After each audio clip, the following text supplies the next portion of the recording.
Chers frères et sœurs,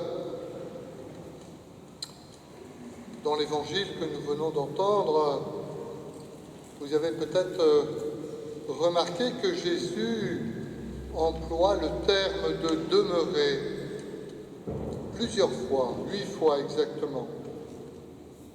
Demeurez en moi, demeurez sur la vigne, que mes paroles demeurent en vous.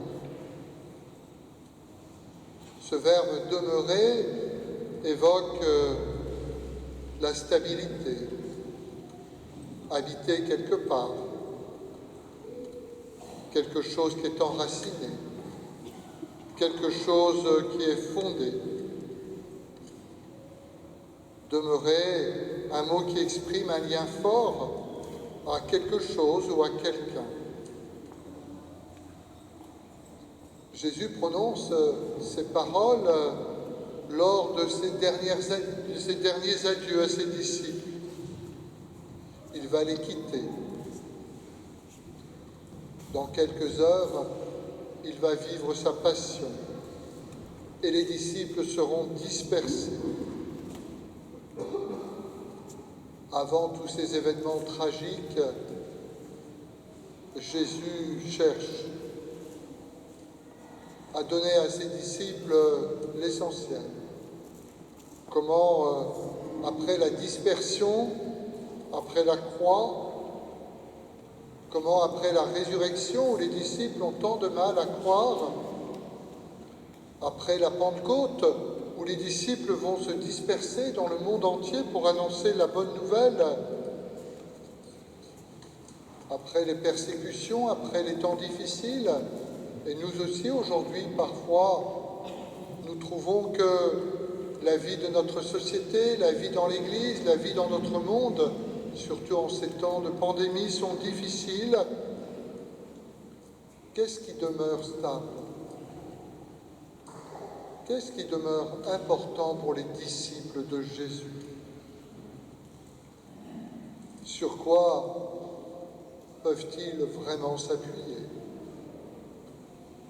Et Jésus leur dit, et leur redit, « Si vous ne demeurez pas en moi, vous serez comme le sarment coupé de la vigne qui se dessèche, qui disparaît en brûlant. » Vous voyez, frères et sœurs, la vie des disciples du Christ, disciples que nous sommes tous, les disciples missionnaires, comme dirait le pape François, eh bien la vie des disciples de ceux qui choisissent de suivre Jésus, cette vie n'est vraiment possible, solide, que dans le lien, je dirais l'amour, que nous portons au Christ, Jésus de Nazareth, Fils de Dieu, Dieu fait homme, le Christ lui-même. La vie chrétienne, c'est demeurer avec le Christ, dans le Christ. La vie chrétienne, c'est demeurer avec le Christ, dans le Christ.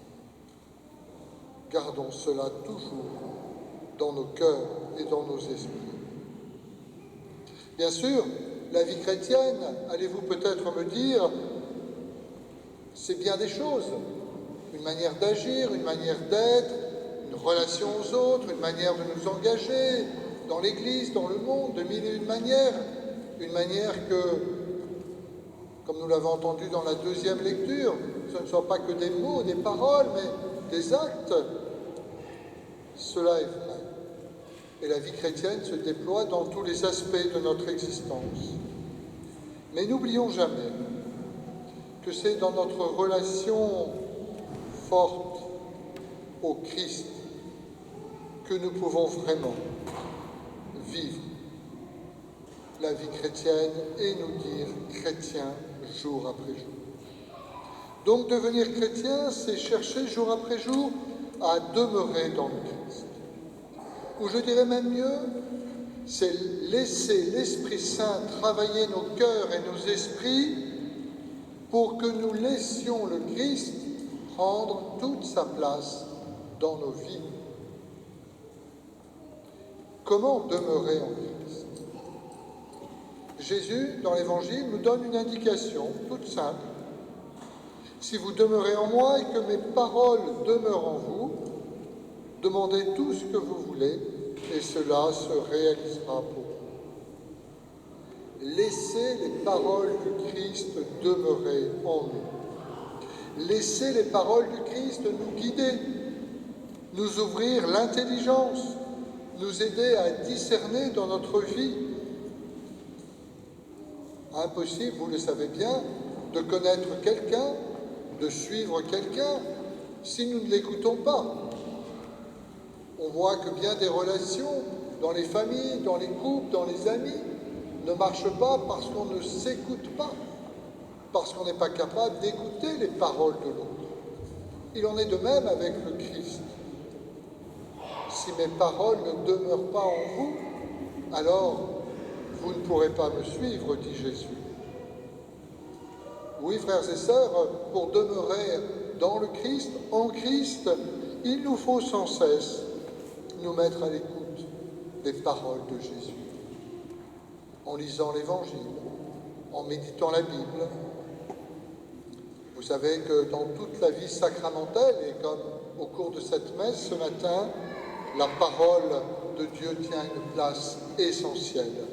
Parce que la vie chrétienne ne peut pas croître, ne peut pas être féconde sans accueillir les paroles de Jésus.